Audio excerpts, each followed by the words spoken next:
Et bienvenue sur cet épisode de Token Talkers. Aujourd'hui, on est très ravis de recevoir Achilles, qui est ancien footballeur, qui est devenu amoureux du Web3, de la blockchain et de tout son écosystème en 2018.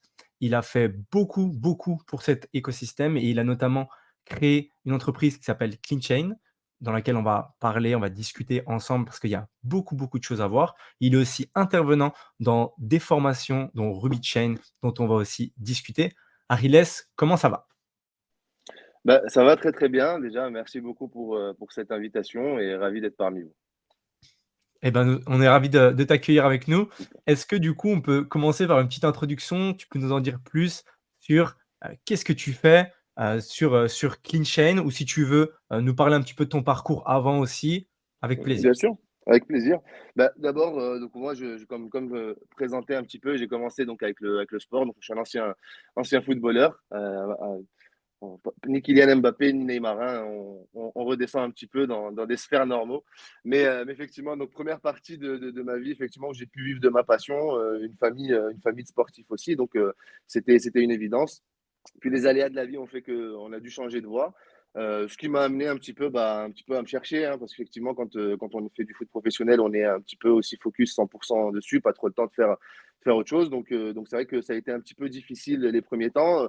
Donc on a repris finalement par un peu comme tout le monde, je pense, par un peu les études et reprendre un peu là où on avait arrêté quand on était sportif. Et puis de fil en aiguille, je commençais à, un peu comme tout le monde, fin de début mi-2018, à entendre parler un petit peu de Bitcoin et de blockchain, qu'il y avait de la spéculation.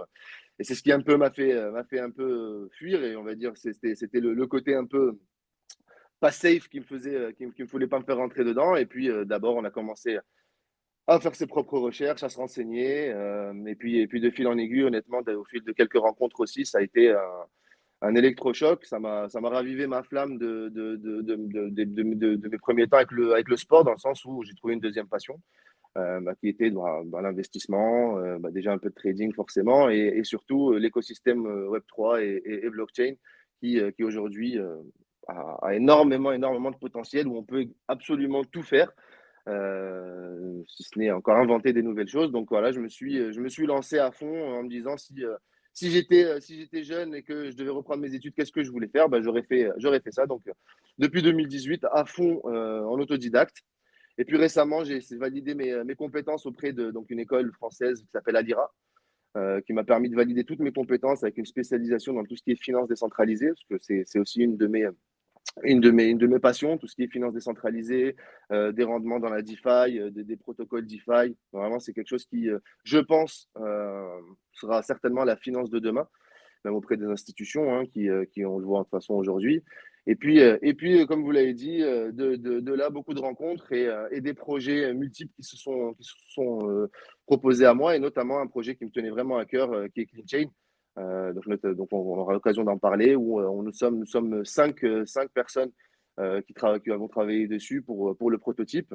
Donc il y a deux développeurs, donc il y a Jérémy et Kevin qui sont développeurs, il y a Julien et moi qui sommes consultants et qui travaillons dans tout ce qui est écosystème. Et on a Ismaël qui chapeaute tout ça, lui, qui a 20 ans d'expérience dans le Web 2 et Web 3, et qui monte sa société dans le Web 3 aussi. Donc voilà, toute cette équipe s'est mis vraiment ensemble pour monter le projet CleanChain, que j'aurai l'occasion de développer avec vous juste après.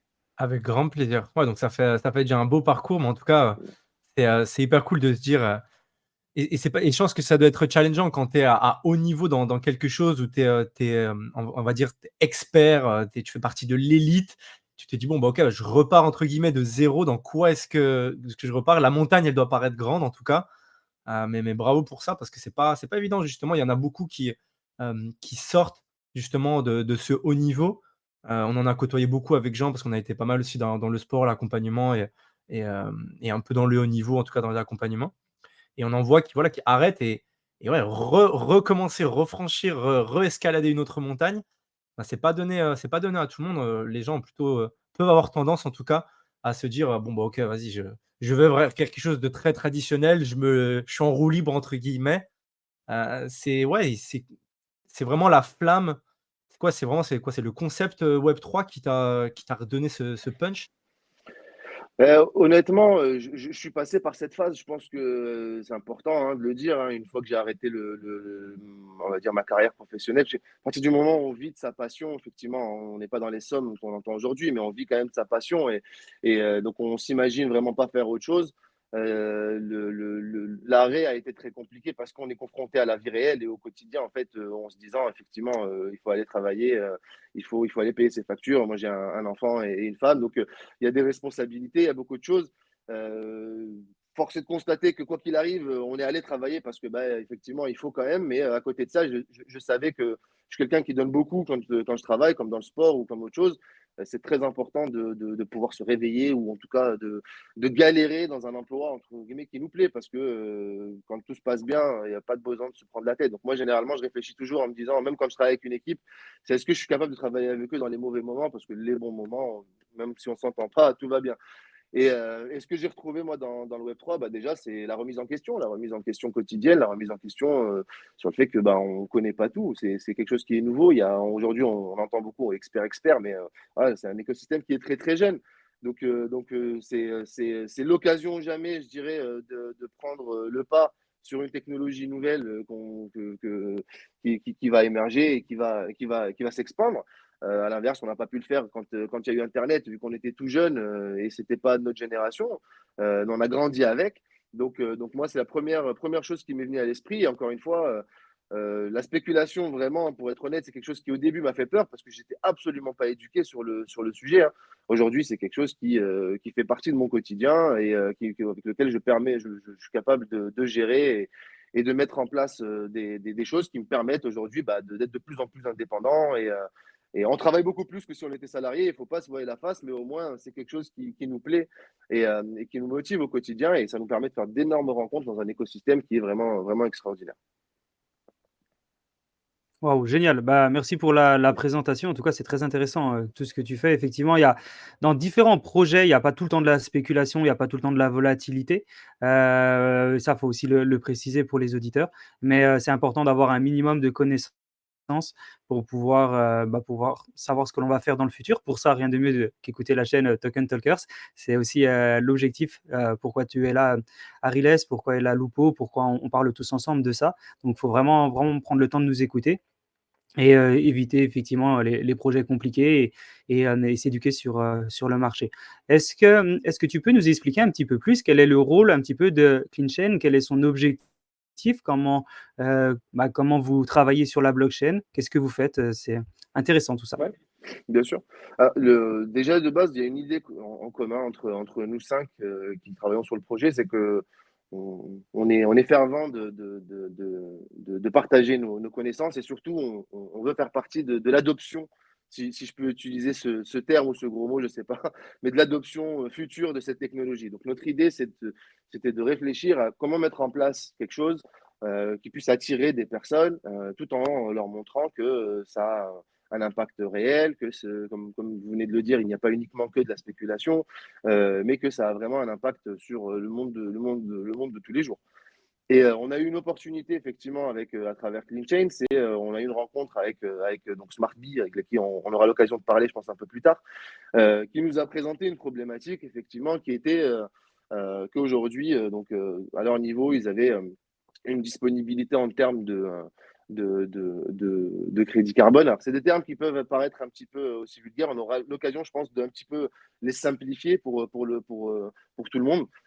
Et nous, en fait, on s'est simplement positionné, on s'est simplement dit, d'accord, aujourd'hui, le marché de tout ce qui est caritatif, c'est un marché qui est très important et qui est très très grand. On a pu le voir au travers des dernières années, politique à part, mais que même malgré tout, le caritatif, enfin, la blockchain a contribué dans tout ce qui était caritatif via des donations sur différents points. Et donc, je pense que c'est un marché qui est énorme parce qu'il y a beaucoup de gens qui sont dans l'écosystème, il ne faut pas le croire, qui ont conscience des problématiques de tous les jours. Et on entend énormément parler d'écologie. On sait très bien qu'on entend beaucoup de choses parler à droite à gauche de la consommation de la blockchain. On confond souvent forcément l'Ethereum avant de merge. On confond aussi comment fonctionne Bitcoin. Je pense qu'il y a beaucoup de stigmatisation. Alors, à juste raison, ça dépendra de chaque point de vue.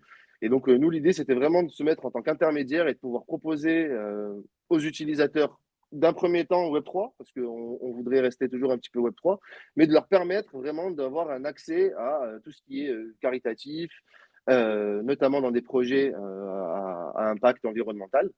Tout ça en utilisant tous les avantages de la blockchain qui permettent donc la traçabilité, la sécurité et la numérisation donc voilà, des données. Ça, c'était l'idée de base qu'on avait ensemble. Voilà. C'est pour ça qu'on a monté derrière notre prototype avec SmartBee qui permet aux utilisateurs, pour faire très très simple, et c'est vraiment très très simple comme outil, avec des calculs qui sont peut-être complexes, mais l'idée c'était vraiment d'apporter quelque chose de très intuitif.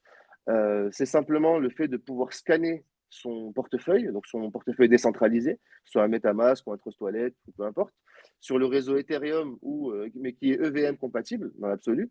Et c'est simplement de pouvoir remonter donc, toutes les transactions de ce portefeuille en fonction de l'utilisateur, hein, ça peut être quelques années, quelques mois, quelques jours, et au travers de ces transactions, déterminer l'impact carbone que ce portefeuille aurait pu donc, générer au travers donc, des différentes transactions de la blockchain. Vu que lorsqu'on fait appel à la blockchain, on fait appel à des smart contracts, on fait appel à plusieurs transactions qui peuvent être plus ou moins énergivores. Et ce calcul, voilà, qui est fait avec une moyenne, le calcul ne peut que s'améliorer, hein, bien évidemment, c'est un peu complexe. Donc, élabore une moyenne de l'émission carbone du wallet. Et donc, l'utilisateur peut, il n'y a pas d'obligation, évidemment, c'est vraiment du caritatif, peut, s'il le souhaite, compenser cette empreinte carbone à hauteur de la somme qu'il souhaite, hein, bien évidemment. Et ce qui permet en fait d'avoir un équilibre et du coup, bah, forcément, de moins consommer et voilà, de réduire l'empreinte carbone de chacun. Voilà, c'était la porte d'entrée.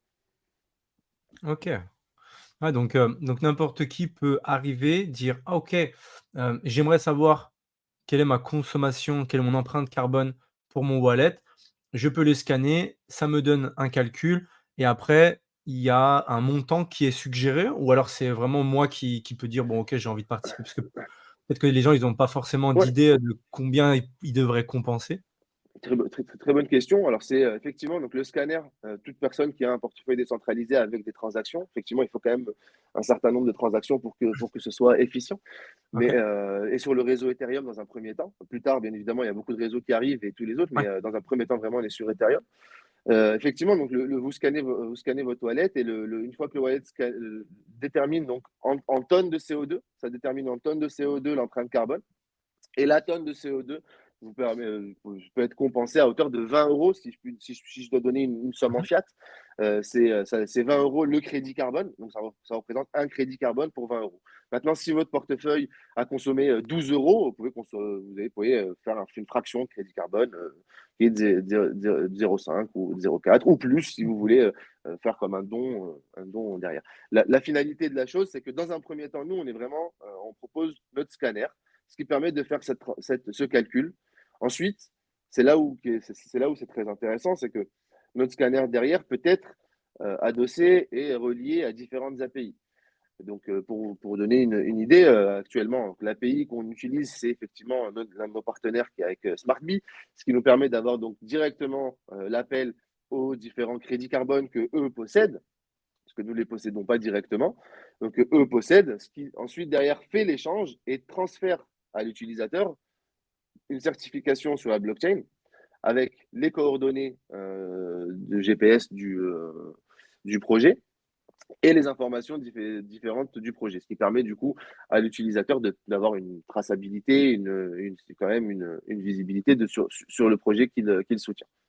Et ce qui est vraiment très intéressant derrière, c'est que notre scanner est indépendant et peut très bien être dans l'idée, par exemple, sur des sites comme WWF ou la Croix-Rouge ou des sites différents de différentes associations caritatives, vu que l'API peut être connectée au stock de chacun. Elle est vraiment indépendante.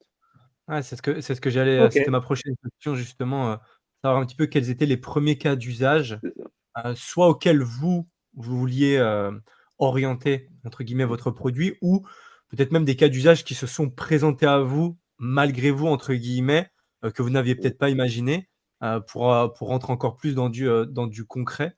Si tu peux nous donner, ouais, 1 ou 2 exemples, ça peut être top. Ouais, des cas d'usage de nous, ce qu'on a eu, en tout cas, la cible première, ça reste des particuliers, des retail qui souhaitent effectivement avoir un impact sur l'environnement via différentes solutions. Sinon, là aujourd'hui, on n'avait pas forcément prévu effectivement que c'était surtout au niveau société, où effectivement il y a une grosse attirance et il y a beaucoup de boîtes qui souhaitent effectivement compenser en fait leur empreinte carbone et donc effectivement qui peuvent nous solliciter pour différentes quantités.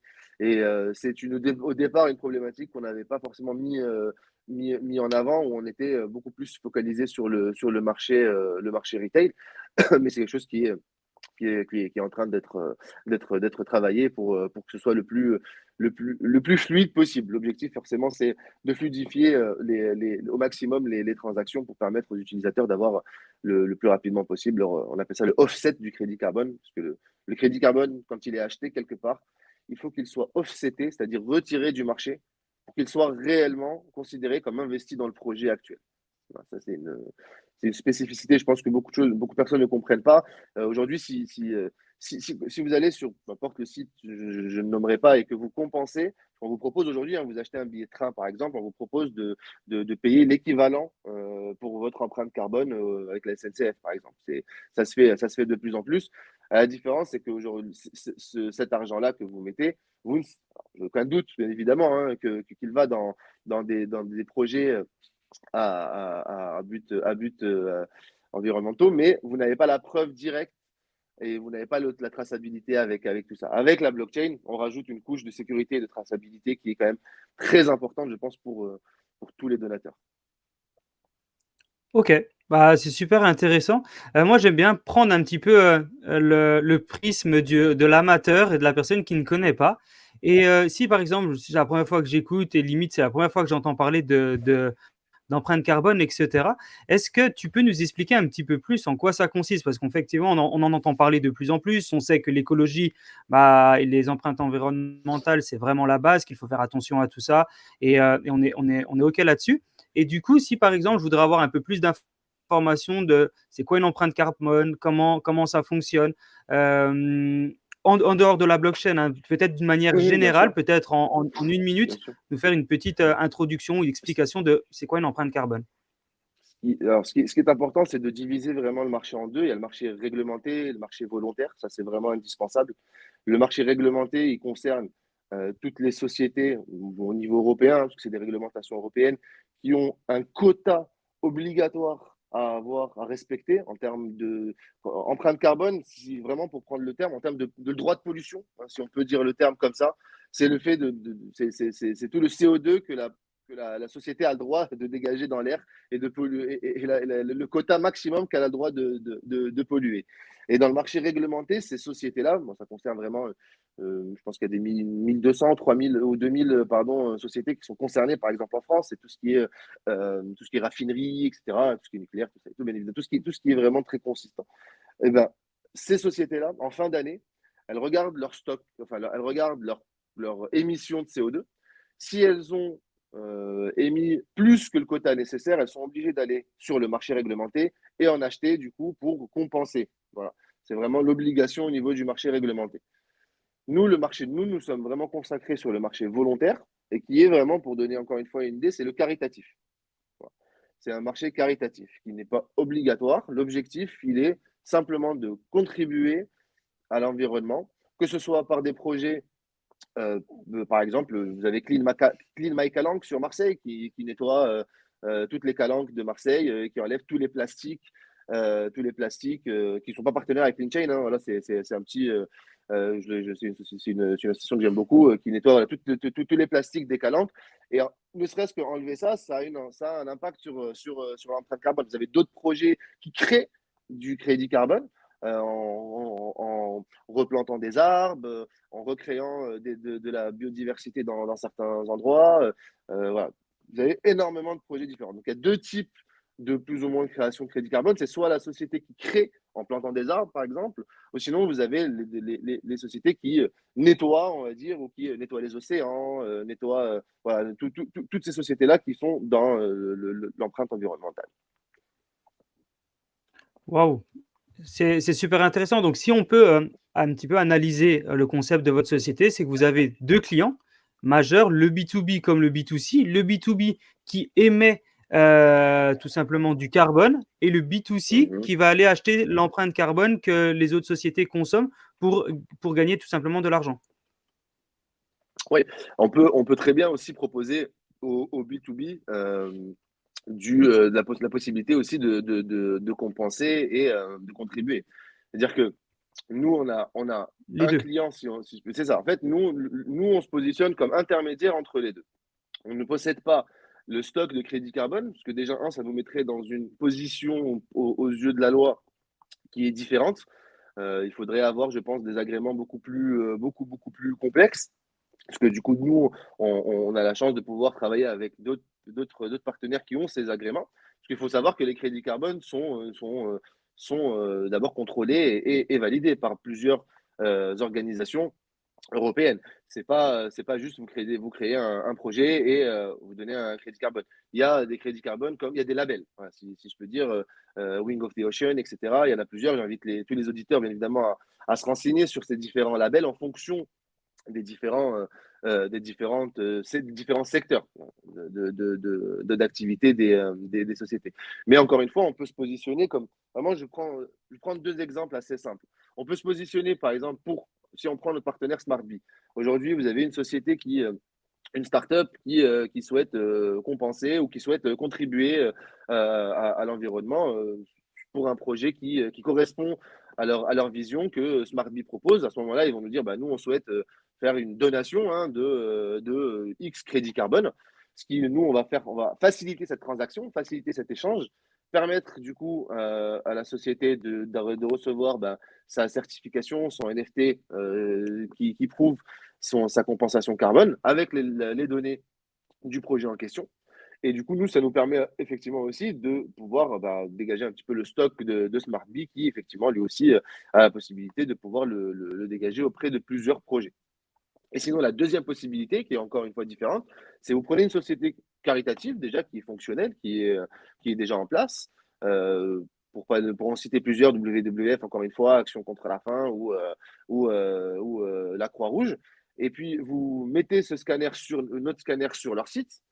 Et eux, simplement, il suffit simplement de connecter notre scanner à leur API et aux différents projets qu'ils soutiennent. Et la personne qui connecte son wallet soutiendra directement la Croix-Rouge, WWF ou d'autres associations caritatives comme ça. Et je pense que c'est une force vraiment je pense qu'il ne faut pas négliger pour toutes ces Ouais. associations. Ouais, il y a vraiment ce côté, traçabilité, transparence, Ouais, où va notre argent, c'est et ça. c'est la grosse question justement, de toutes les œuvres «caritatives» entre guillemets. C'est bon, OK, on aide, mais au final, à qui est-ce qu'on aide? On aimerait bien Exactement. savoir est-ce que ça va vraiment, là où on pense que ça va? C'est ça. Franchement, ouais, c'est top. Est-ce que, hem, par rapport à tout ça, moi j'avais une question. En gros, Hem, donc comme tu as dit, il y a des agréments, du coup, pour les empreintes carbone. En fait, c'est quoi? Vous vous placez en tant que vous êtes juste entre guillemets «fournisseur de technologie», et vous fournissez la techno. Est-ce qu'il doit il enfin, les agréments que vous devez avoir par rapport à ça, c'est directement en France? C'est au niveau européen? Mm. C'est comment c'est décidé ça? Non. Nous, directement, on n'est pas impacté par ces agréments parce que nous, on est propriétaire de notre scanner et de notre calcul. Nous, on met en place un calcul sur la blockchain et sur différents réseaux qui permettent de déterminer une empreinte carbone. Et donc ça, nous, on en est propriétaire, CleanChain. Derrière, les partenaires avec lesquels on va travailler, c'est pour ça qu'il faut faire une sélection et il faut toujours bien faire attention avec qui on travaille. Les partenaires avec lesquels nous allons collaborer et nous collaborons, eux, ont les agréments ou en tout cas, si on parle de stock de crédits carbone, ont des crédits carbone qui sont euh, validés par les différentes institutions européennes. Alors ça peut être gouvernemental, mais c'est surtout européen parce que c'est souvent des projets, il y a des projets en France forcément, mais il y a souvent des projets, vraiment, c'est des projets à l'international. Ça peut être en Tanzanie, comme en Amérique du Sud, etc. Et tout. Donc, Vraiment, l'idée de Clean Chain, d'ailleurs, on mettra tout ce qui est white paper et roadmap pour les auditeurs, c'est que Bien sûr. aujourd'hui, on est vraiment dans un prototype qui montre vraiment la possibilité de scanner le wallet et de déterminer donc la possibilité, la faisabilité de la chose. Mais à terme, l'objectif, c'est d'avoir vraiment une communauté qui est engagée avec un système de DAO qui permette d'orienter effectivement les investissements pour tout ce qui est environnement en fonction de ce que la communauté souhaite. Aujourd'hui, si vous compensez sur CleanChain, effectivement, vous ne choisissez pas le projet.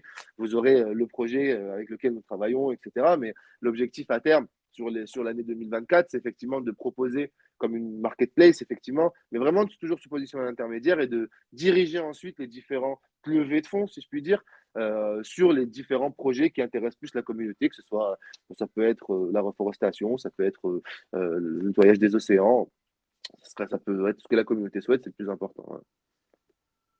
Ah, ça permet de diversifier un petit peu les options. Ça, c'est très intéressant. Alors, comment ça se passe pour démarrer? Je vais sur le site CleanChain et directement sur le site CleanChain, j'ai accès à différents produits. Et dans ces produits-là, je vois les avantages, les inconvénients, ce que je mets en place et le prix que ça me coûte ou le prix que ça va me rapporter. Est-ce que tu peux nous expliquer un petit peu plus, moi, en tant que client, si je veux bah, voilà, travailler avec vous, comment ça se passe? Mm. Alors, aujourd'hui, c'est toujours notre MVP qu'on a mis en place. Il y a des mises à jour qui arrivent. Mais actuellement, si vous allez sur le site, donc voilà, c'est encore très intuitif, très très simple. Il faut être titulaire d'un portefeuille décentralisé, effectivement, à l'heure actuelle. Donc, l'objectif, c'est d'aller sur CleanChain. Une fois que vous allez sur CleanChain, vous avez quelques informations, notamment la présentation de l'équipe, avec les liens de chacun pour pouvoir aller rencontrer, pour aller voir un petit peu tout le monde. Et puis, en haut à droite, vous pouvez vous connecter, voilà, exactement. Hein. Vous pouvez aller vous connecter en faisant le Connect Wallet, ce qui permet du coup directement, qui vous invite à connecter votre MetaMask ou différents portefeuilles décentralisés. À ce moment-là, vous allez avoir un calcul qui est automatique, en fait, qui est fait, qui calcule automatiquement votre empreinte carbone. Ça va vous emmener directement sur une page où vous avez la possibilité donc de compenser en fonction de l'empreinte carbone que vous avez eue. Le montant ensuite qui est compensé est totalement libre. C'est-à-dire que vous pouvez mettre zéro et annuler, hein, il y a rien qui est fait, il y a aucune signature qui est faite dans un premier temps, il n'y a aucune information qui est prise, il y a absolument rien qui est pris. D'ailleurs, vous mettez votre adresse mail nulle part, on récupère aucune information de ce que vous faites. Vous connectez vos toilettes et si effectivement vous allez jusqu'au bout, vous aurez votre NFT, vous aurez votre document qui prouve la compensation et on aura forcément l'adresse de vos toilettes. Mais voilà, c'est le principe de la blockchain, on reste pseudonyme, c'est pas, le but, c'est pas de se cacher, mais le but, c'est pas non plus de récolter les informations des utilisateurs. Et une fois que c'est compensé, une fois que c'est acheté, si je puis dire, il y a deux étapes. La première étape, donc, c'est que vous recevez votre certification à l'instant T, qui vous prouve que vous avez fait la démarche de compensation.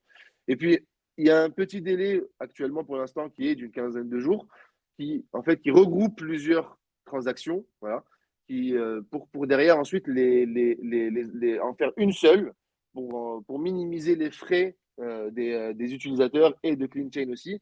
Et c'est cette dernière transaction, c'est ce que nous envoyons à notre partenaire, peu importe le partenaire qui sera, hein, et c'est notre partenaire qui offset le crédit carbone et qui les retire du marché.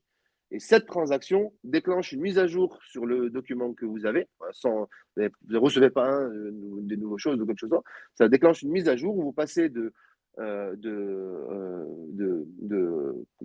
statut pending à statut complete avec toutes les informations du projet qui a été financé.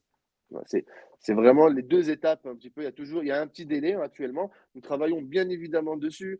Ça dépend forcément du volume, parce qu'effectivement, on utilise la blockchain Ethereum et donc nous prenons à nos frais et à les transactions qui sont pas dues à l'utilisateur, bien évidemment. Mais l'objectif, bien évidemment, c'est de les minimiser pour maximiser nos transactions et pour que l'expérience soit le plus fluide pour tout le monde.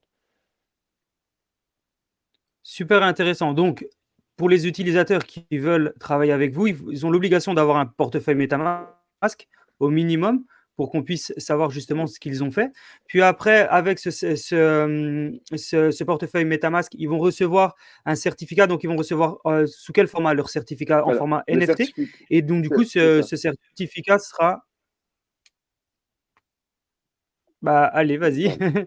Pardon, Je ouais. te laisse Ce l'explication. certificat, effectivement, dans la foulée, j'en mettrai quelques exemples aussi en documentation pour les auditeurs juste après. Vous recevez dans la foulée, donc sur votre compte, hein, parce que dès que vous connectez votre portefeuille MetaMask, du coup, c'est comme si vous vous connectiez, hein, comme si vous mettez votre adresse mail et mot de passe. Donc, à partir du moment où votre page change, vous avez un nouvel onglet en plus qui est donc offsetting.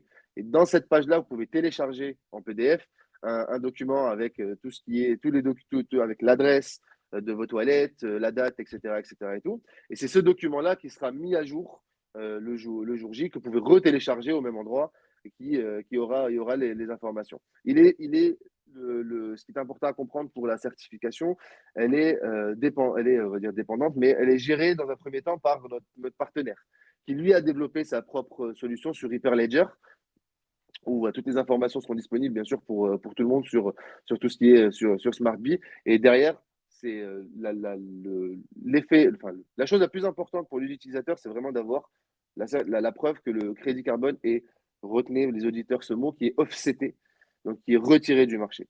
Le offsetting fait que le crédit carbone n'existe plus, et le fait qu'il n'existe plus sur le marché, c'est qu'il contribue à un projet directement. C'est du papier, quoi. C'est du CFD, quoi. Ok. Et ça permet, malgré qu'il soit offseté, d'être toujours tracé de manière transparente. Tout à fait. C'est parce qu'il est 100%. offseté, Ok. effectivement. Ouais. C'est parce qu'il est offseté qu'on peut être sûr qu'il est sur ce projet-là. Parce que s'il n'est pas offseté et que bah, finalement il est encore au marché, donc on pourrait tous les deux acheter le même crédit carbone. À partir du moment où il est offseté, il n'est plus sur le marché, vous ne pouvez pas l'acheter vous. Donc il est en train de travailler. Voilà, la contribution a été faite. Ok.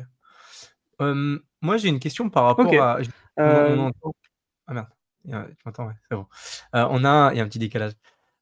On entend justement beaucoup de rumeurs et aussi de propositions de loi au niveau français, au niveau européen sur justement l'éventualité d'un pass carbone, etc.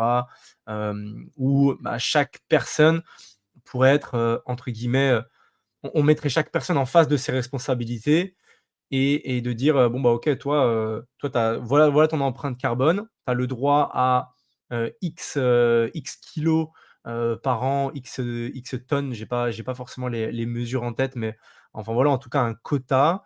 Si tu l'as dépassé, si tu veux ensuite, voyager, tu peux pas, et cetera, et cetera.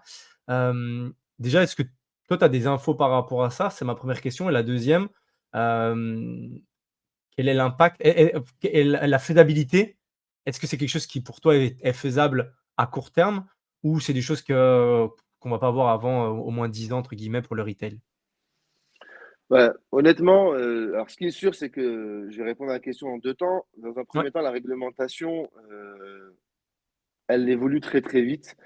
Et sur les 10 dernières années, ça a été un combat, en tout cas, de l'Union européenne et de plusieurs organismes pour avoir un pourcentage en tête. Ils ont un pourcentage en tête qui est de, sans dire de bêtises, je crois qu'il doit être de 2 ou 3%. Ils veulent atteindre un taux d'émission qui est de ce niveau-là. Maintenant, faut être honnête, c'est très difficile à mettre en place au niveau mondial. C'est même impossible à mettre en place au niveau mondial. Maintenant, ce qui est sûr, c'est que au niveau des particuliers et au niveau européen, c'est un sujet qui est sur la table et je pense que c'est une évidence que dans les 5 prochaines années, si ce n'est plus rapidement, il y a de fortes chances qu'on ait une taxe carbone individuelle à payer, familiale, en fonction de la taille de voiture, en fonction du mètre carré, etc., des différentes activités. Je veux dire, vraiment aujourd'hui, sur tous les sites qui ne sont pas du tout Web3, vous faites le tour, vous allez avoir, je pense, 30-40% des sites qui vous proposent, lorsque vous achetez quelque chose, de compenser l'empreinte carbone de votre achat. Et donc déjà, ça, c'est la première étape avant l'obligation. Voilà. Pour l'instant, c'est absolument pas obligatoire, il y a pas de vraie, entre guillemets, «utilité» d'un point de vue défiscalisation.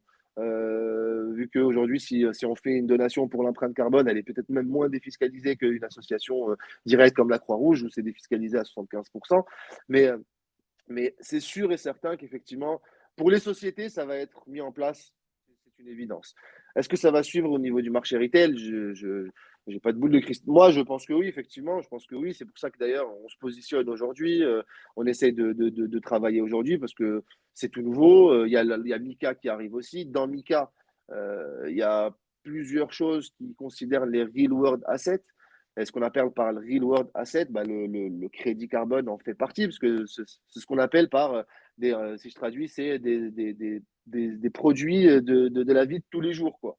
Donc c'est Mika en parle. Donc effectivement, je pense que dans les 5 prochaines années, on a de fortes chances de le voir et de le voir même au quotidien. Encore plus avec une adoption de la technologie blockchain, hein.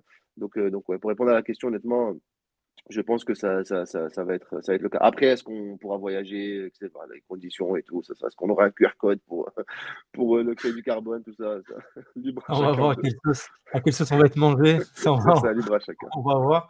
Mais en tout cas, ouais, parce que c'est un vrai sujet. Je vois beaucoup d'entreprises, notamment, je crois que c'est Apple dans l'une de ses dernières conférences, a dit: «Ouais, on mise tout sur, objectif 2030, 0 émissions carbone» et cetera. Enfin voilà, c'est des beaux objectifs, hein, même si Ouais, j'aimerais bien je serais curieux de connaître, leurs émissions à l'heure actuelle.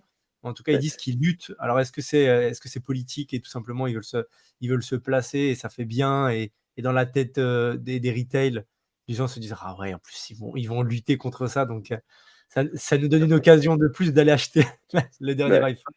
c'est ça. C'est ça. Mais c'est toujours la question et c'est toujours la problématique où ça dépend dans quel point de vue on Ouais, se place.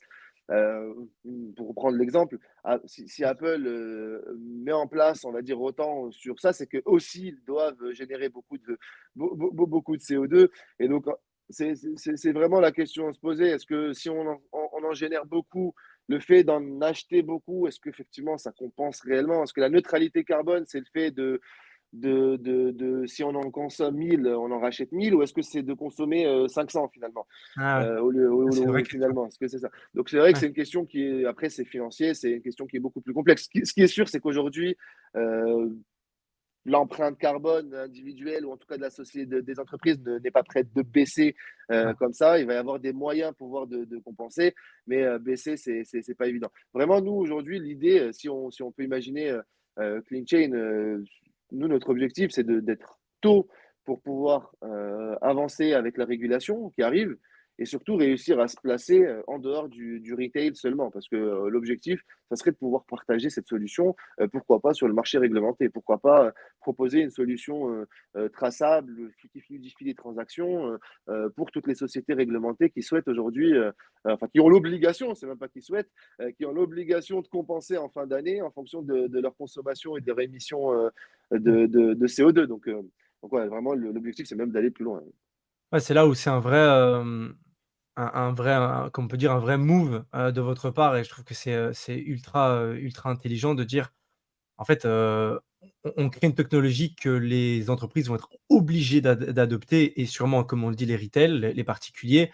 Mais, c'est un très, très, oui, c'est très intelligent de se dire: «Bah, en fait, voilà, on sait qu'ils vont être obligés de le faire, bah, créons la technologie pour que quand, les États ou quand, oui, enfin les entreprises soient obligées de le faire, bah, qu'ils passent par nous obligatoirement et donc là, c'est sûr qu'un produit ou un service, c'est encore plus facile à vendre quand c'est une obligation, de l'État, surtout quand c'est l'État qui l'impose donc par rapport à ça, ouais, c'est ultra intelligent, ultra malin. Est-ce que, du coup, toi, tu as des données un petit peu, je suis curieux, des datas en termes justement, on parle de rendre, une blockchain, la blockchain verte et cetera. Est-ce que toi, tu as un petit peu, des datas par rapport à ça ou peut-être pas du tout et c'est pas grave, mais, de dire: «OK, bah, aujourd'hui la blockchain, ça, voilà l'impact, justement écologique en termes de carbone, voilà l'empreinte carbone que c'est» et est-ce que dans votre, angle, vous avez aussi une volonté de pouvoir contribuer à faire en sorte que justement l'empreinte carbone de la blockchain, on puisse la diminuer? Est-ce qu'il y a des solutions? Est-ce qu'il y a des choses par rapport à ça? Ah, on t'entend plus si jamais, Achilles. Pardon, Hop. on m'entend? Pas de souci, on t'entend. Ouais. Non, alors, oui, et je peux avoir quelques datas, effectivement. Ça reste des informations qui sont bien évidemment à prendre toujours avec précaution, parce que c'est des informations qui sont difficiles à avoir. C'est des informations qui sont limites aujourd'hui pratiquement à un niveau politique. Je veux dire, avoir l'honnêteté de dire que ça consomme tant, ouvrir la porte aux critiques envers ceux qui veulent taper sur la blockchain. Donc, ce qui est sûr, c'est qu'il y a une différence majeure entre bon, déjà le fonctionnement de Bitcoin et aujourd'hui le fonctionnement d'Ethereum. Donc, il faut déjà savoir où est-ce qu'on va regarder. Est-ce qu'on va regarder sur les transactions de la finance décentralisée qui, en majeure partie, sont utilisées par Ethereum? Est-ce qu'on va aller regarder les transactions qui ont été faites avant de merge? Est-ce qu'on va regarder les transactions qui ont été faites seulement? Je ne sais pas si je perds l'auditoire, mais toutes les personnes doivent se renseigner sur ce genre d'informations. Le merge, c'est effectivement le passage et le changement d'Ethereum qui passe en proof of stack. Et donc, c'est important de savoir ce qu'on cherche. Ça, c'est difficile. Ce qui est sûr, c'est que Ethereum aujourd'hui, en POS, consomme moins qu'en POW et réuni consomme moins que juste le Burj Khalifa.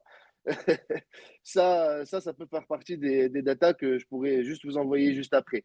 Ce qui est difficile, et il faut être complètement honnête, en tout cas à mon niveau, des informations qui sont difficiles à aller récupérer, c'est que consomme réellement une ferme de minage, que consomme réellement tout ça. Ça, c'est des informations qui sont compliquées. Je ne pense pas, après je suis peut-être biaisé par ma blockchain adoption, mais je ne pense pas qu'effectivement ça consomme plus que ce que d'autres sociétés classiques font. Hein, effectivement, mais ça consomme quand même, donc il ne faut pas penser. Donc, ça dépend du pays où ils sont, ça dépend de comment les infrastructures sont faites. Il y a des contre-exemples qui peuvent vraiment être gros, comme bah, le Salvador et le fonctionnement du Bitcoin et leur minage du Bitcoin. Donc voilà, il peut y avoir beaucoup de choses qui se font aujourd'hui sur la blockchain Bitcoin qui vont dans le bon sens. Et en tout cas, ce qui est important, c'est que tout le monde réfléchit aujourd'hui à ce que la blockchain soit la moins énergivore possible. Donc voilà, la seule information que je peux vous transmettre, ça va être, je vais peut-être vous l'envoyer en image juste après, c'est la différence de consommation entre le POS, le POW Ouais. et la petite par rapport Ouais, au Burj Khalifa qui, en fait, qui pointe vraiment plus haut ouais, qui consomme, qui consomme énormément et je suis curieux de savoir, justement, du coup, tu parles de ce qui a été mis en place, du coup, par le Salvador au niveau du minage. Est-ce que toi, tu as plus d'infos? Tu peux nous en dire plus par rapport à ça? Alors, il y a beaucoup de documentation et beaucoup de personnes, je pense, qui seront capables d'en parler vraiment d'une manière beaucoup plus fluide et surtout qui ont eu l'occasion d'y aller. Je pense que ce serait super d'y aller. Mais alors, je sais qu'il y a l'énergie volcanique qui est utilisée et je sais qu'il y a beaucoup d'énergie renouvelable qui sont utilisées pour le minage du Bitcoin. Et en tout cas, ce qui est sûr, c'est que c'est un modèle qui a l'air de fonctionner, hein, qui a l'air de plus ou moins de bien fonctionner. Donc, je voudrais pas aller dans un dialogue où je risque de donner quelques mauvaises informations, parce que parce qu'encore une fois, c'est la porte ouverte directement à ce qu'on se fasse taper dessus par ceux qui nous critiquent sur ce genre d'informations. Mais ce qui est sûr, c'est que ça fait partie des choses à regarder pour s'en inspirer, sans prendre parti de politique ou quoi que ce soit. Mmh. Il faut s'en inspirer parce que, même si c'est tout petit comme pays, il faut s'en inspirer parce que ça prouve que ça fonctionne. Ce qui est important avec le Salvador, je pense, peut-être de noter, c'est qu'effectivement, lorsque on voit aujourd'hui des pays qui mettent en place la blockchain, on voit que le réseau qui est quand même mis en avant, c'est Bitcoin. Et qu'on utilise souvent le Lightning Network plutôt qu'Ethereum ou quoi que ce soit. Donc ça, c'est quelque chose à noter et quand même à mettre en évidence que le Bitcoin propose aussi ses propres layers et a la possibilité d'utiliser Lightning Network pour des transactions au quotidien, pour des choses là. Donc, avec des frais qui sont très, très, très minimes. Vous pouvez très bien aller acheter votre pain. On entend beaucoup, hein, on ne peut pas acheter du pain avec Bitcoin ou avec. Je préfère acheter mon pain avec Bitcoin qu'avec Ether sur le réseau Ether. Sur un layer 2 d'Ether, bien évidemment, mais sur la blockchain Ether, c'est pas fait pour ça non plus. Et donc, sur Bitcoin, on a le Lightning Network qui est clairement fait pour ça. Et je pense qu'il montre largement qu'il est capable de gérer beaucoup de transactions, ce qui est quand même très intéressant. Bah, merci pour toutes ces explications. Ouais, C'est vraiment très intéressant de t'écouter parler. On apprend beaucoup de choses. Je vais aussi, pour les personnes qui nous écoutent, revenir sur aussi les bases des consommations électriques parce que parfois, et on le dit assez souvent, dans le monde de la blockchain, ça consomme énormément. Il y a beaucoup, beaucoup de gens, il y a beaucoup, beaucoup d'utilisateurs. Il y a des machines justement de minage donc qui sont connectées à l'électricité et à internet pour miner en permanence et tout ça, c'est énergivore et on dit: «Oh là là, ça coûte beaucoup d'électricité». Effectivement, ça coûte énormément d'électricité, mais moins que certaines choses et certaines données bancaires. Donc ça, c'est vraiment important de se dire qu'effectivement, cet écosystème, est un petit peu énergivore, mais beaucoup moins que certains. Faut savoir que pour produire de l'électricité, bah, déjà, c'est beaucoup plus énergivore que même de la consommer. Puis après, dans les prochaines années, dans les prochains mois pour certaines technologies, on va utiliser de l'énergie qui sera produite de manière verte. Parce qu'on peut utiliser de l'énergie, effectivement, de l'électricité à fond, mais si l'électricité vient d'une source verte, c'est moins grave, c'est moins polluant. Et en fait, c'est vraiment important de faire la distinction entre les deux. Consommer de l'électricité, ça fait partie du jeu. Peu importe ce que l'on va faire dans le futur, on va être amené à en consommer de plus en plus. Il n'y a pas vraiment de problème par rapport à ça, mais c'est de savoir quelle énergie on utilise et comment cette énergie a été produite. Donc, si c'est l'électricité, il n'y a aucun problème. Mais si ça vient d'une autre source et elle est totalement verte, c'est génial. Et la façon dont cette électricité a été faite. Donc, ça, c'est vraiment important pour les auditeurs d'aller se renseigner par rapport à ça, parce qu'il y a tout simplement des gens qui utilisent déjà des fermes de minage et qui sont 100% écologiques parce que, voilà, je ne sais pas, c'est fait avec du solaire, c'est fait avec de l'éolien, peu importe. Mais voilà, tu parlais du volcanique. On avait suivi un projet qui travaillait sur récupérer la chaleur des émissions des raffineries de pétrole, parce que souvent il y a beaucoup d'émissions qui sortent de ça. En fait, récupérer cette énergie-là pour pouvoir fabriquer et plutôt miner, notamment du bitcoin et autre chose. Donc, l'écosystème étant très nouveau, hein, on ne parle pas de quelque chose qui a 20 ans, 30 ans, 50 ans, alors que tout ce qui est raffinerie, et cetera, le pétrole, c'est très, très long et ça fait déjà des années qu'ils sont censés se mettre à la page. Et bah, malgré tout, l'écosystème blockchain est déjà en avance sur les autres technologies parce qu'il y a de plus en plus de gens qui utilisent de l'électricité et de l'énergie verte. Donc ça, c'est vraiment important.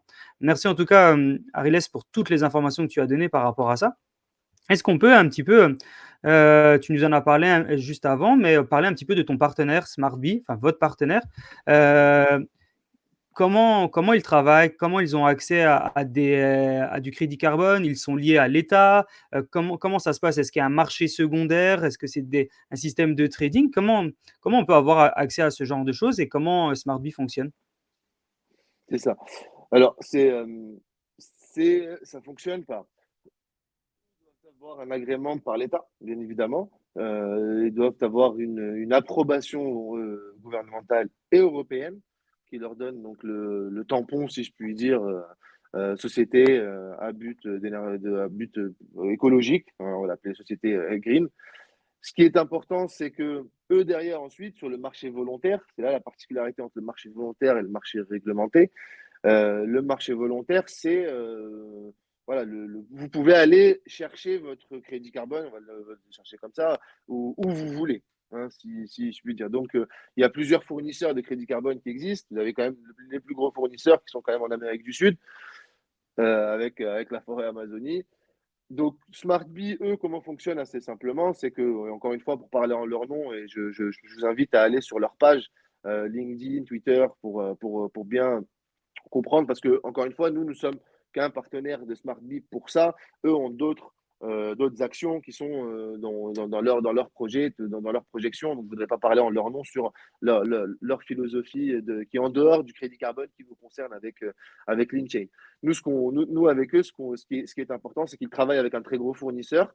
l'un des plus gros fournisseurs mondial de crédit carbone du marché volontaire.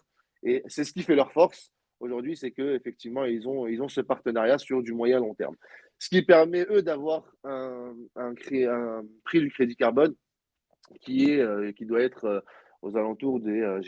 J'ai pas honnêtement un tarif parce que c'est un marché qui est aussi soumis à certaines volatilités, mais aux alentours des $20 ou $20 ou $18 en fonction de combien est-ce que chacun. Voilà, j'imagine qu'il y a des négociations qui doivent se faire après, mais voilà, ça c'est l'importance de la solidité de notre partenaire. Mais il peut y en avoir d'autres, hein, c'est pas du tout fixe avec un partenaire comme SmartBee. Ok, très clair.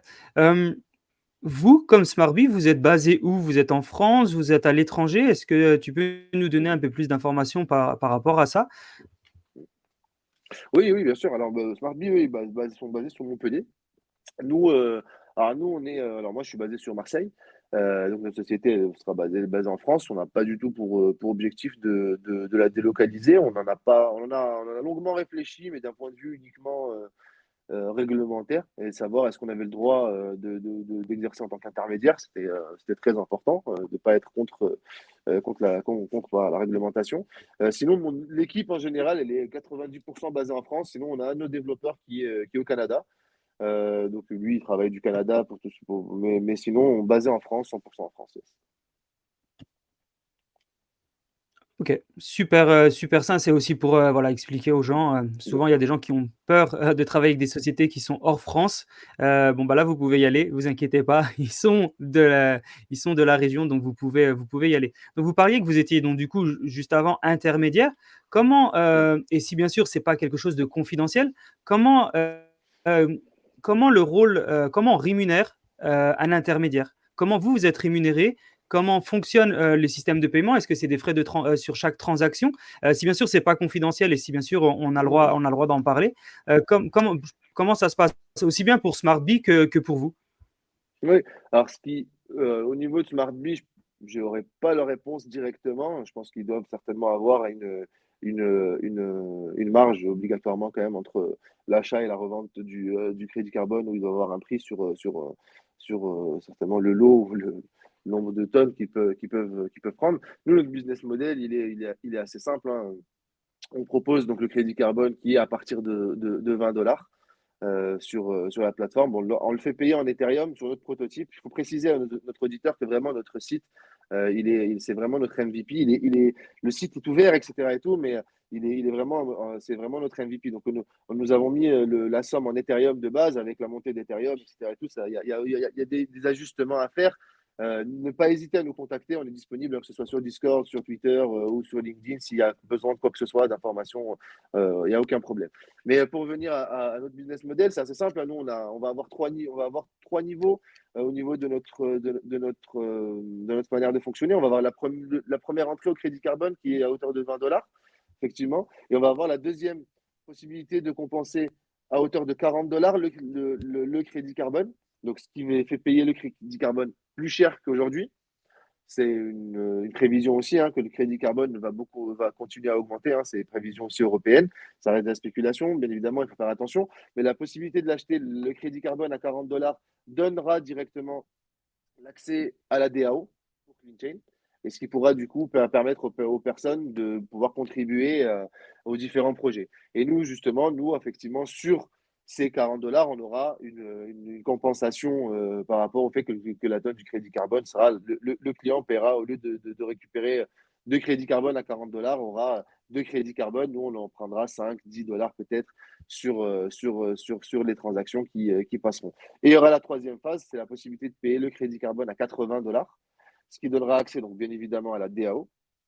Et derrière, la possibilité d'avoir des rendements sur investissement sur le fonds d'investissement qui doit être mis en place sur les différents projets qui sont green. Bien évidemment, tout ça, c'est la roadmap. Donc, à l'heure actuelle, nous, ce qu'on propose, c'est vraiment le scanner, la possibilité de scanner. Vous pouvez compenser à hauteur de 40, 50, 60, 70. Ça sera pris en compte, bien évidemment, pour tout ce qui est DAO et la participation. Mais à l'heure actuelle, ce n'est pas encore mis en place. Hein. OK. Bah, c'est pareil, toujours super intéressant. Merci, merci pour tout le partage. Heu, Juste avant, pareil, on essaye toujours d'éduquer au maximum les gens. Donc, tu as parlé juste avant de MVP. Donc je reviens sur le sujet. Un MVP, ça veut dire Minimal Viable Product, ce qui veut dire un produit minimum viable, ce qui est l'équivalent d'un prototype, même un petit peu plus, gros d'un prototype. Donc actuellement, le site internet de CleanChain, c'est un prototype évolué. D'accord? Donc vous pouvez déjà l'utiliser et quand on est une startup, on commence toujours par un prototype, par, ce qu'on appelle donc le MVP, qui permet après de continuer à développer la plateforme, mais aussi d'intéresser le marché le plus rapidement possible. Justement, comme on parle de technique, quels sont les plus gros défis technologiques quand on travaille dans votre secteur? Quels sont les plus gros, défis technologiques, qu'on a et notamment peut-être liés à la blockchain? Je ne sais pas si on a eu l'occasion d'en parler, mais quelle blockchain vous utilisez? Pourquoi vous utilisez cette blockchain? Je sais que tu as parlé beaucoup d'Ethereum et aussi de Bitcoin. Est-ce qu'il y a d'autres blockchains qui, pour toi, pourraient être intéressantes aussi et avoir un enjeu majeur dans l'écosystème vert? Et une dernière question, et ça fait peut-être trop de questions d'un coup, je suis désolé. Est-ce qu'il y a une blockchain qui a été créée et qui existe, qui est 100% verte? Bon, c'est une très très bonne question. Le, alors, là, je pense commencer par la dernière. Est-ce qu'il y a des blockchains qui sont 100% vertes? Il y a des blockchains qui peuvent le prétendre, donc qui tendent à aller vers, pour parler pour parler des grosses peut-être capitalisations comme Algorand ou quoi, qui prétendent être dans cette voie-là. Ça reste compliqué de garantir quelque chose à 100%. C'est toujours très, très, très, très difficile, je dirais. Maintenant, ce qui est. Pardon, j'ai perdu la première question, si je pouvais juste me la répéter. Alors, pardon, la première question, c'est quels sont les problèmes éventuellement Ouais, techniques que vous ok. avez dû faire face Oui, oui, pour accéder à ça? Parce qu'on donc on parlait du c'est MVP. ça. Pour passer d'un Mm, MVP à un produit final, quelle est l'évolution entre les 2? Et est-ce que, ouais, effectivement, est-ce qu'il y a mm, des difficultés dans le secteur? J'imagine que mm, oui, hein, mais si tu peux nous en ouais, dire très, très bien. plus. Non, non, bien sûr. La première difficulté, et c'est la difficulté qu'on va connaître tout au long je pense, de notre aventure, c'est d'avoir les datas les plus précises possibles. Les datas les plus précises possibles sont difficiles à avoir parce qu'encore une fois, c'est des données qui, si elles sont négatives, ne sont pas en la faveur en faveur. Si elles sont trop positives, elles sont pas forcément en faveur toujours d'un point de là où on se place. Donc, on est obligé dans un premier temps de faire avec les données que nous allons pouvoir récolter, qui sont vérifiables et officielles pour avoir des moyennes de consommation. Donc on aura du mal. Parce que ce qu'il faut comprendre pour nos auditeurs, c'est que vous pouvez faire une transaction à Marseille, prendre un exemple, je ne sais pas, Ethereum ou Bitcoin, et la validation, autant que ce peut, elle est bien évidemment dans un autre pays où pas, le prix du kilowattheure est 10 fois moins cher, les réglementations est différente. Ça peut être la ferme de minage super écologique comme, je sais pas moi, le cliché, le cliché qu'on a. Donc, ça, on a du mal à le déterminer avec précision et avec certitude que la transaction a été validée à tel endroit. Il faut être complètement transparent. Donc, ce qu'on fait au départ, c'est qu'on se base sur la moyenne. Bon, ça, c'est nos développeurs hein, qui travaillent très, très dur dessus d'ailleurs. Mais ils se basent donc sur la moyenne d'émissions de la blockchain le jour même. Et donc, l'objectif, c'est d'affiner ensuite cette recherche avec au détail peut-être par heure, peut-être par demi-journée, etc., jusqu'à aller à quelque chose de vraiment plus peaufin, peut-être agrandir aussi notre équipe avec des personnes qui sont vraiment compétentes dans un domaine de calcul qui, quand même, c'est pas du tout, enfin, c'est vraiment un travail pas évident. Il faut vraiment une personne qui s'y connaît aussi dans ce côté-là. Donc, l'objectif aussi, c'est de s'agrandir. Et sinon, pourquoi Ethereum? C'est très simple. Ethereum représente, en termes de pourcentage, de tout ce qui est transactions et smart contracts, je pense, de plus de 90% de la blockchain, peut-être un peu moins, mais je dirais 90% de la blockchain. Donc, aller sur une blockchain qui représente 1%, voire 0,5% de transactions, même en termes de consommation, ça reste très, très faible. Ce qu'il faut savoir, c'est que par contre, c'est compatible EVM. Donc, à terme, dans les futurs mois, il y aura la possibilité d'utiliser n'importe quel token EVM pour compenser. Vous pourrez pour compenser en Matic, donc il y aura des frais en Matic, pour compenser en autre chose. Donc, ça se peut être intéressant, mais c'est vrai que ça a plus de sens d'aller regarder la blockchain qui a le plus d'utilisation, le plus de smart contracts, qui fait quand même qui génère le plus de congestion en termes de réseau lorsqu'il va y avoir beaucoup de mouvements, sur tout ce qui est DeFi notamment, parce que là aussi, hein, c'est des consommations qui sont différentes d'une transaction. Juste, j'envoie un Ethereum à mon ami via le réseau blockchain où je paye des fois des transactions, des frais qui sont très très basses, ou alors j'utilise un protocole DeFi qui fait de l'achat-revente ou qui fait de l'arbitrage, etc. Il y a énormément de protocoles en DeFi qui peuvent consommer plus. Et ça reste quand même Ethereum le numéro un. Le deuxième qui va être mis en place, c'est évident, c'est Bitcoin, parce que c'est peut-être le numéro un dans la DeFi, mais le numéro un dans la blockchain, ça reste Bitcoin. Bien évidemment que Bitcoin va être mis en place et Lightning Network va être mis en place, euh, même si sa consommation est quand même beaucoup plus basse qu'Ethereum et moins d'énergie network qu'Ethereum. C'est ce qu'on a pu voir. Quand je t'écoute, je me dis, c'est ultra challengeant parce que vous allez arriver sur un écosystème qui est en fait le développement durable, l'empreinte carbone, qui intéresse tout le monde, mais que peu de personnes comprennent. C'est une vérité, hein, c'est un écosystème tout le monde sait que c'est le futur, tout le monde sait qu'il faut faire attention à ça, tout le monde sait que c'est en train d'évoluer à une forte vitesse, mais il y a encore beaucoup de gens qui ont du mal à le comprendre. Et en plus de ça, vous additionnez la blockchain, qui est la même chose, que tout le monde sait que c'est le futur, tout le monde sait que c'est ultra compliqué, tout le monde sait que dans tous les cas, il faut s'intéresser à la blockchain parce que la blockchain, c'est le futur, mais que personne ne la comprend non plus. Et donc, du coup, vous êtes sur les deux écosystèmes qui, mis à bout, fait que les gens, va falloir qu'ils s'accrochent pour comprendre. Et du coup, juste par rapport à ça, quelle est pour toi l'évolution des perceptions par rapport aux gens? Qu'est-ce qui peut se mettre en place au niveau, je ne sais pas, soit au niveau légal, peut-être par de l'obligation, ou autre chose pour faciliter et peut-être augmenter encore la connaissance des gens. Peut-être l'éducation, je ne sais pas. Qu'est-ce que tu en penses? Ouais, c'est vraiment ça. D'ailleurs, quand on a commencé, même auprès de nos proches, quand moi j'ai commencé à leur expliquer que je suis monté un projet crédit carbone blockchain, c'était les deux arnaques mis côte à côte, quoi. C'est c'est la taxe carbone. Parce qu'en plus, quand on parle de crédit carbone, beaucoup ont en tête la taxe carbone, qui est quelque chose qui est passé sur Netflix, c'est complètement différent. Il y a le mot carbone dedans, mais la transaction et les choses sont absolument rien à voir et l'amalgame est vite fait. Maintenant, il y a forcément un travail d'éducation à faire. C'est obligatoire, c'est une nouvelle technologie. Je pense que on va pas refaire l'histoire. C'est normal que les gens soient réticents à quelque chose de nouveau.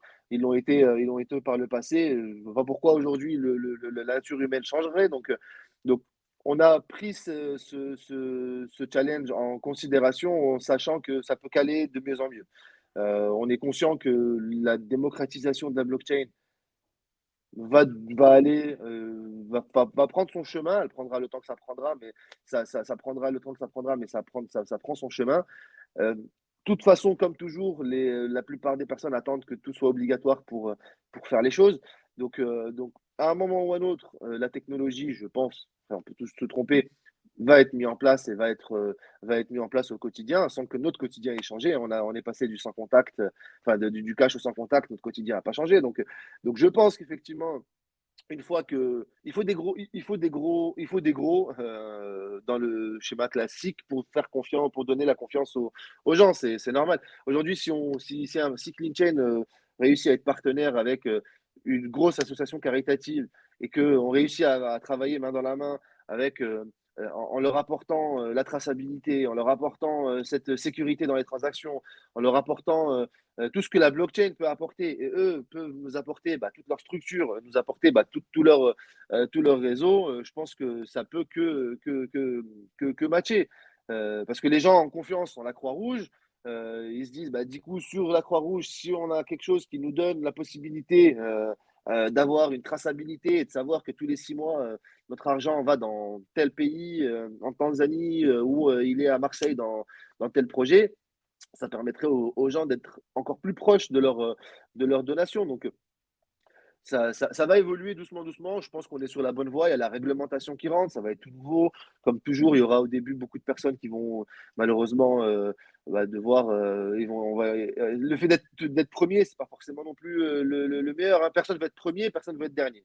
Donc là, il s'avère qu'on fait partie des premiers. Il y a aussi beaucoup d'autres sociétés qui build dans l'écosystème. Mais par contre, c'est très important de voir les sociétés qui build dans des beer markets, parce que l'objectif des sociétés qui build dans le bear market, c'est vraiment de construire des fondations solides, pour partir justement avec des vraies bases, pouvoir survivre derrière sur des prochains événements difficiles du marché. Donc, c'est c'est un facteur qui est très important. Donc là, actuellement, ce que l'on peut souhaiter dans le futur pour, CleanChain, donc pour votre société, c'est d'avoir de plus en plus de collaborations et de partenaires, notamment avec des associations et tout l'écosystème qui peut aller, là-dessus. Parce que pour vous, pour grandir, il faut que vous ayez accès à un maximum, de personnes dans cet écosystème, c'est exact? Exactement. Ce qu'on souhaite, c'est échanger au maximum avec tous les acteurs qui aujourd'hui sont dans le marché en plus de la compensation, et de leur proposer une possibilité supplémentaire d'avoir accès à peut-être une communauté qui ne souhaite pas ou ne veut pas le faire, ou qui est déjà. Il y a beaucoup de personnes, enfin, moi en l'occurrence, hein, je suis dans le Web3, je suis donateur régulier. J'ai nommé ces associations parce que je suis donateur. Donc, je suis donateur auprès de la Croix-Rouge, avec des virements bancaires. Tiens, si demain ils mettent en place une virement Web3, je pense que je serai partie des personnes qui utiliseraient la transaction. Donc, ça peut ajouter encore plus d'attraction, et ça peut amener des personnes qui n'y avaient pas du tout pensé, parce que ils veulent savoir où va leur argent. En termes de traçabilité, c'est très important. OK, super intéressant en tout cas, on apprend plein de choses et du coup, je rebondis sur un sujet qui est important parce qu'on sait que tu es aussi formateur. Tu es formateur pour, une société qui s'appelle RubyChain. Est-ce que tu peux nous en parler un petit peu plus? Oui, bien sûr. Alors déjà, merci beaucoup de le mettre en avant. Donc, il y a mon associé aussi, quand même mes associés, donc on était cinq, hein, mais il y a Julien aussi qui est formateur auprès de cet établissement. C'est RubyChain, donc ça se passe sur Montpellier, c'est à côté de Castelnau. C'est un centre de formation qui va se focaliser sur les professionnels. L'objectif étant de former dans le domaine culturel. Donc, ça va être des sociétés qui sont dans le cinéma, des sociétés qui sont dans la musique, dans les jeux vidéo, dans l'architecture, et j'en passe, hein, vraiment. C'est tout ce qui est domaine culturel, et vraiment, c'est vraiment très, très, très large. Et l'objectif, effectivement, c'est de faire des petits blocs des sessions de 4 heures sur plusieurs jours, et de faire déjà les bases de la blockchain, de pouvoir leur faire une formation donc de la découverte de la blockchain, qu'est-ce que c'est la blockchain, la décentralisation, vraiment expliquer un petit peu le fondement et l'essence même de la blockchain. Et puis derrière, dans un deuxième temps, prendre la blockchain, des cas d'usage concrets par rapport à leur secteur d'activité, leur montrer donc des cas d'usage concrets, et ensuite aller dans l'explication des différentes possibilités que les boîtes peuvent mettre en place. À titre d'exemple, ça peut être des sociétés de musique, hein, pour tout ce qui est, digitalisation, tout ce qui est digitalisation numérique. Ça peut être des jeux vidéo, des petits créateurs ou des créateurs de jeux vidéo, des boîtes de jeux vidéo pour intégrer des NFT, intégrer des marketplaces NFT. Il y a des cas. Donc l'objectif, c'est vraiment de faire un tronc commun blockchain, expliquer qu'est-ce que c'est la blockchain pour vraiment démocratiser la chose, pour comprendre comment, pour pouvoir ensuite derrière passer sur un sujet peut-être un petit peu plus complexe, un petit peu plus poussé, mais qui permet du coup aux différentes personnes qui suivent la formation d'avoir des cas d'usage concrets par rapport à leur quotidien, et non pas parler de finances décentralisées alors que les personnes sont dans l'âge du jeu vidéo, n'a aucun intérêt à l'instant T, et permettre justement à ces startups ou à ces sociétés de migrer doucement, doucement et faire la transition Web 2, Web 3, qui est, à mon avis, indispensable sur les 10 prochaines années pour beaucoup, beaucoup de sociétés. Ouais, c'est clair Alors que une question qui intéresse sûrement tout le monde. Je vas-y, continue, vas-y, pardon. vas-y. Une question Vas-y, vas-y, t'inquiète. qui intéresse, vraiment tout le monde, c'est: est-ce que je suis obligé d'être à Montpellier pour suivre vos formations? Est-ce que c'est en ligne? Est-ce que c'est du physique dans des bureaux? C'est une très bonne question. Alors, actuellement, c'est que du B2B, donc c'est pas du retail. Donc, il n'y a pas d'obligation. Il faut être un certain nombre. Il faut être un certain nombre parce qu'on fait pas, c'est pas des formations individuelles. Ça va se dérouler entre peut-être 4 et 9 personnes, pas non plus trop de personnes pour que ça soit assez restreint, pour qu'on puisse être dans l'échange et pour que ce soit vraiment le plus pédagogue possible. Mais c'est pas du tout restreint sur Montpellier. Moi, je suis basé sur Marseille. On a un autre professeur qui est aussi basé sur Toulouse. Donc, effectivement, si demain, votre société ou la société de quelqu'un qui est sur Marseille souhaite, ou dans les environs, hein, souhaite bien évidemment bénéficier de ça, contactez, allez sur le site de RubyChain ou envoyez-moi un message. Je vous mettrai en relation avec RubyChain. Et puis derrière, si on peut le faire sur Marseille, sur Montpellier, sur Toulouse. Si vous êtes sur Paris, peut-être qu'il y a la possibilité de le faire sur Paris aussi. Donc n'hésitez absolument pas, ne vous bloquez pas du tout sur la localisation. Envoyez un formulaire de contact à RubyChain en expliquant le secteur d'activité dans lequel vous êtes, le nombre de salariés, et quelques petites questions. Et vous aurez vous rentrerez en contact avec Margot, qui est vraiment top, et vous verrez, ça se fera tout seul. Parfait. Bah, en tout cas, merci pour ces informations. Effectivement, si on est donc une entreprise et qu'on souhaite avoir plus d'informations sur la blockchain, bah, n'hésitez pas à contacter Ariles pour ça ou tout simplement contacter directement RubyChain qui va pouvoir vous faire le nécessaire. N'oubliez pas aussi, et j'en profite, hein, vous savez que Token Talkers, nous sommes aussi des formateurs. Alors, pas forcément dans le domaine de la blockchain pure, même si c'est un de nos sujets, mais on est vraiment sur le secteur de la tokenisation. Donc, si vous voulez vous former dans cet écosystème de la tokenisation, bah, n'hésitez pas aussi à passer par Token Talkers. Et même si vous voulez vous former autrement sur la blockchain, passez par Token Talkers. On vous donnera les contacts de Ariles. Il n'y a pas de souci. Dans tous les cas, on est un écosystème. On est fait tous pour faire grandir cet écosystème. On travaille tous ensemble, main dans la main, pour le faire grandir. Donc, l'idée, c'est pas que Token Talkers vendent des formations qu'ils ne sont pas capables de tenir, même si on est capable de faire beaucoup de choses. C'est de vous mettre en relation avec les meilleures personnes qui vont pouvoir vous accompagner sur les sujets, vos problématiques et vos besoins. Et je rajoute une dernière chose, et je sais que Lupo a beaucoup de choses à dire. On a aussi accès à des formations qui sont aussi bien pour le B2B que pour le B2C, donc qui permet à tout le monde de comprendre c'est quoi la tokenisation si vous êtes une société, ou pourquoi investir dans la tokenisation si vous êtes un particulier. Voilà, je laisse la main à Lupo, je sais qu'il a beaucoup de sujets à rajouter. Ouais, ouais, en fait, l'idée, c'était, non, mais moi, je rejoins, Ariel en tout cas sur, le fait, j'aime bien cette notion de tronc commun, que nous on a mis en place, du coup, justement sur notre espace de formation.